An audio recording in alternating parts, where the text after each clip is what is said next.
नमस्कार मित्रांनो, नर्सिंग एक किशोर सेवा मी आरोग्यतुत्या चॅनलमध्ये मी अक्षय तुम्हा सर्वांचं मनापासून स्वागत करते। मित्रांनो, तुम्ही जर माझ्या चॅनलवर नवीन आले असेल तर चॅनलला सबस्क्राईब करा, व्हिडिओला लाईक करा, शेअर करायला विसरू नका। तर आजच्या व्हिडिओमध्ये आपण बघणार पॉलीहायड्रोमनेस आणि ऑलिगोहायड्रोमनेस याचा डिफरन्स जो आहे 5 मार्काला विचारला जातो आपल्याला गायनॅकमध्ये। तर आपण व्हिडिओला सुरुवात करूया। GNM third year. मी काय म्हणते, जर हँडरायटिंग समजत नसेल तर माझ्यासोबत जे ऐका, 5 मिनिटं ऐका, नोट्स काढून घ्या, ठीक आहे। तर आपण बघूया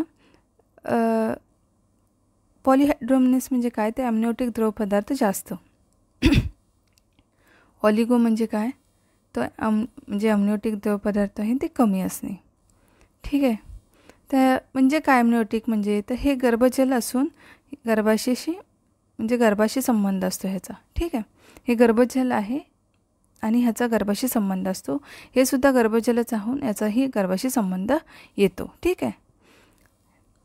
आता ह्याच्यामध्ये 1500 मिलीपेक्षा जास्त गर्भोदक जे असतो त्याला पॉलीहायड्रोमनेस म्हणतात। यामध्ये 1500 मिलीपेक्षा जर जास्त गर्भोदक असल्यास ह्याला पॉलीहायड्रोमनेसिस असे म्हणतात, हे लक्षात घ्या।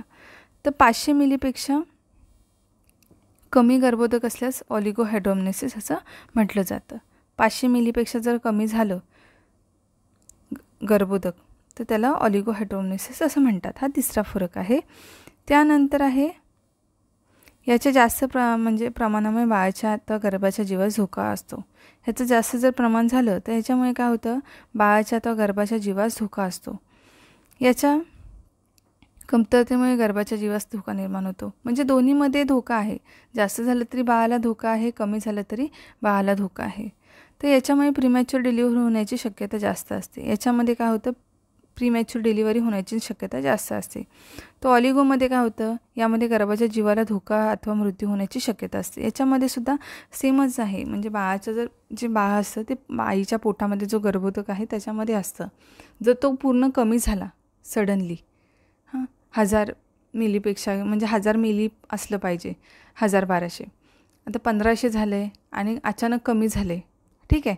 म्हणजे 500च्या अजून कमी होत गेलं तर बाळाला काय ड्राय होणार आणि ड्राय होऊन डेथ होऊ शकते त्याची, किंवा काही होऊ शकतं। लवकर जर झालं तर मग असे कॉम्प्लिकेशन्स असतात, ठीक आहे, ते समजून घ्या। ह्याचे निदान अल्ट्रासाऊंडद्वारे केले जाते, ठीक आहे।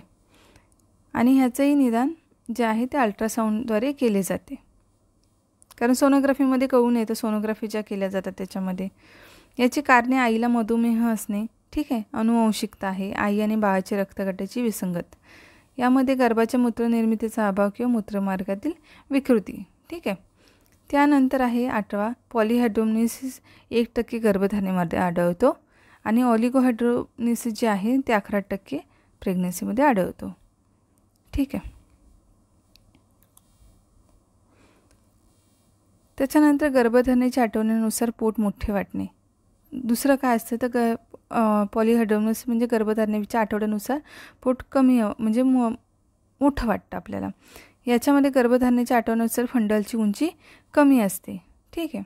यामध्ये गर्भाचे अवयव पाल्पेशन केल्यास लागत नाहीत, ठीक आहे। आणि बाळाची हालचाल ऑलिगोहायड्रोमनेसिसमध्ये मंदावते। ॲक्च्युली ह्याचा डिफरन्स इथे आहे आणि ह्याचा डिफरन्स इथे आहे, तर समजून घ्या जरा। तर आणि ह्याच्यामध्ये ऑलिगोहायड्रोमनेसिसमध्ये बाळाची हालचाल मंदावते आणि यामध्ये गर्भाच्या हृदयाचे ठोके किंवा ऐकू येण्यास अडथळा निर्माण होतो। यामध्ये गर्भाच्या हृदयाचे जे ठोके आहेत ते ऐकू येण्यास काय होतो, अडथळा निर्माण होतो। गर्भाच्या हृदयाचे जे ठोके आहेत ते म्हणजे ऐकायला अडथळा निर्माण होतो आणि यामध्ये गर्भाच्या हृदयाचे ठोके शोधताना अडथळा येतो ऑलिगोमध्ये। आणि ह्याच्यामध्ये सुद्धा पाल्पेशन, म्हणजे आपण तुम्हाला माहिती आहे, आपण पाल्पेशन जर आईचं केलं, जी प्रेग्नेंट आहे, केल्यानंतर आपल्याला त्याचे अवयव जाणवतात। तुम्ही जेव्हा एक्सपर्ट होणार तेव्हा तुम्हाला कळणार। तर ते पाल्पेशन केल्यावरती व्यवस्थित लागत नाहीत, कारण ते पाणी जास्त झाले शरीरामध्ये, म्हणजे पोटामध्ये, गर्भाशयामध्ये पोटामध्ये नाही ते। तर यावर उपचार गर्भवतीच हॉस्पिटलायझेशन करणं, ठीक आहे। त्याच्यानंतर बेड रेस्ट आहे इथे, आणि मधुमेह नियंत्रण करणं। अशा मधुमेहामुळे जर असेल तर गर्भवतीच हॉस्पिटलायझेशन करणं, बेड रेस्ट करणं, मधुमेह कंट्रोल करणं। नाही झालं तर डिलिव्हरी करता येते, मेन्शन नाही केलं, पण मग त्याच्याकडे ऑप्शन असतील तर मग डिलिव्हरी करतात। आता ह्याच्यामध्ये ॲम्निओटिक फ्लूइड लावणे, जे जे आहे ते म्हणजे ॲम्निओटिक फ्लूइड वाढवण्यासाठी फ्लूइड दिलं जातं. फ्लूइड न वाढल्यास डिलिव्हरी करणं हाच एक पर्याय असतो. मग बेबीला नंतर NICUमध्ये वगैरे शिफ्ट केलं जातं. ठीक आहे. तर अशा प्रकारे हा डिफरन्स आहे. तर थोडंसं तुम्हाला हँडरायटिंगला कन्फ्युजन झालं असेल तर व्हिडिओ तुम्ही ऐकलात, कारण घाई असते तुम्हाला, तर थोडंसं ॲडजस्ट करून घ्या. व्हिडिओ ऐकलात तर तुम्हाला कळेल, कारण मी जेव्हा नोट्स बनवते आणि ह्याच्यामध्ये घेते तेव्हा थोडंसं हँडरायटिंगचं इश्यू होतो. म्हणजे मी टाईप करण्यामध्ये, कारण टाईप करून हे डिफरन्स होत नाही आहे, त्याच्यामुळे ॲडजस्ट करून घ्या, कारण ते बसण्यासाठी प्रॉब्लेम होईल. तर मी लिहिताना व्यवस्थित लिहिल्यानंतरही जेव्हा मी हे काढते त्याच्यामुळे थोडंसं हँडरायटिंगचं हे होतं, तर समजून घ्या. आणि भेटू आपण पुढच्या व्हिडिओमध्ये लवकरच. काळजी घ्या, मस्त राहा, स्वस्थ राहा. धन्यवाद.